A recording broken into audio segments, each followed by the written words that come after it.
40 सीटों पे नीतीश कुमार के नाम पे हम लोग इलेक्शन लड़ रहे थे और नीतीश कुमार की अपनी गुडविल है, क्रेडिबिलिटी है। राय क्यों दी उन्होंने, किस लिए दी, क्या उनका इंटेंशन है, क्या चाहते हैं, तो पद आता जाता रहता है, उससे कोई फर्क नहीं पड़ता और उसका कोई फायदा उठाने की कोशिश नहीं कर सकता। सब सही नहीं है। नीतीश कुमार को थोड़ा सा भी जो कोई जानता होगा वो ऐसी चीजों को रिजेक्ट कर देगा। पनोरमा ग्रुप, जो सोचता है वो करता है। आपके अपने सपनों का आशियाना। नमस्कार, भारत लाइव पे आप सभी का बहुत बहुत स्वागत है। बिहार की राजनीति में 2025 में एनडीए गठबंधन का सीएम फेस कौन होगा, इसको लेकर के खूब बयानबाजियां हो रही हैं। अश्विनी चौबे, सम्राट चौधरी, संजय पासवान के बाद जमा खान भी बयान देते हैं कि जिस तरीके से लगातार जदयू के अंदर या बीजेपी के अंदर मुख्यमंत्री चेहरे को लेकर के चर्चाएं चल रही हैं, इसमें नीतीश कुमार ही होंगे अगले सीएम फेस। क्या वाकई में ऐसी चर्चाएं हैं या फिर एनडीए गठबंधन में कुछ और ही बात चल रहा है? तमाम विषयों पर चर्चा करने के लिए आज हमारे साथ जुड़ रहे हैं जदयू के एमएलसी हैं खालिद अनवर। सर, बहुत बहुत स्वागत है आपका भारत लाइव पे।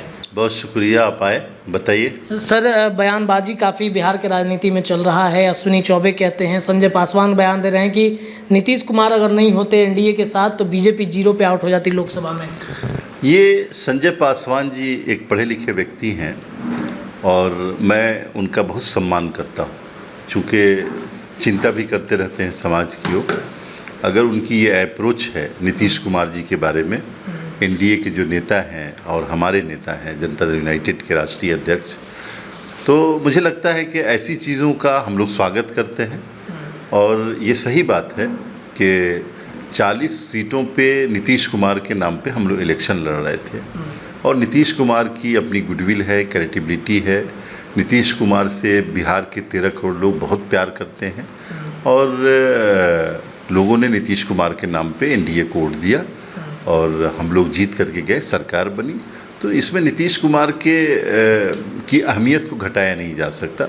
और संजय पासवान जी ने मेरे ख्याल से नीतीश कुमार से मोहब्बत करती, इसलिए उन्होंने ऐसी बात कही। अश्विनी चौबे लेकिन कहते हैं कि 2025 में बीजेपी का कोई सीएम फेस होना चाहिए। देखिए, अश्विनी चौबे जी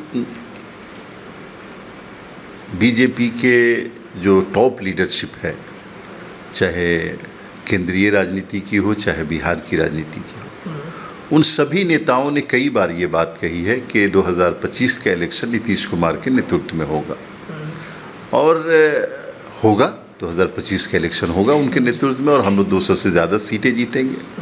अब इसमें अश्विनी चौबे जी की जो राय आई है, वो राय क्यों दी उन्होंने, किस लिए दी, क्या उनका इंटेंशन है, क्या चाहते हैं, क्या राजनीति में बने रहने के लिए है, उनको साइडलाइन किया गया है, क्यों दे रहे हैं, इसका जवाब तो वो देंगे। लेकिन पार्टी लाइन से अलग ये बात हुई और मुझे लगता है कि इस तरह की बातें उनको नहीं करनी चाहिए और अगर वो कर रहे हैं तो उनकी पार्टी उनके साथ सोचे क्यों ऐसा बयान दे रहे हैं। अश्विनी चौबे हो सकता है इस बारे में बयान दे कि 29 तारीख को एक बड़ी बैठक भी होनी है, संगठन में जदयू के अंदर कई तरह के बदलाव भी होंगे। एक चर्चा ये भी है कि नीतीश कुमार अपनी कुर्सी किसी और को भी सौंपेंगे, तो इस मौके का फ़ायदा बीजेपी उठाना चाहे। देखिए, हमारे यहाँ जनता दल यूनाइटेड में कुर्सी की बहुत ज़्यादा अहमियत नहीं होती, आप ये बात समझ लीजिए। राष्ट्रीय अध्यक्ष नीतीश कुमार जी हैं।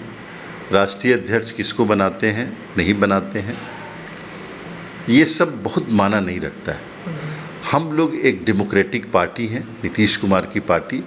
हम लोगों का फैसला आमतौर से सब लोग मिलजुल करके लेते हैं, एग्जीक्यूटिव बॉडी लेती है फैसला और जो हमारी आइडियोलॉजी है पार्टी की, उस आइडियोलॉजी के मुताबिक ही फैसले लेते हैं हम लोग।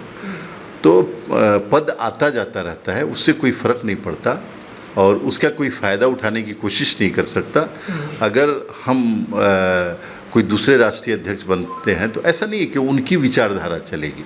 पार्टी की हमारी जो सामूहिक विचारधारा आइडियोलॉजी है, उसी आइडियोलॉजी पे किसी को भी चलना पड़ेगा, चाहे कोई भी राष्ट्रीय अध्यक्ष हो। और हम लोग बहुत सोच समझ करके ये काम करते हैं। बेटे निशांत को लेकर के चर्चा तेज है कि नीतीश कुमार निशांत को सौंप सकते हैं कुर्सी अपने राष्ट्रीय अध्यक्ष पद की। देखिए, नीतीश कुमार वो आदमी है जो कई बार कह चुके हैं कि बिहार के 13 करोड़ लोग मेरा परिवार है, बिहार के सारे युवा मेरे बेटे हैं, बिहार की सारी युवतियां मेरी बेटी हैं।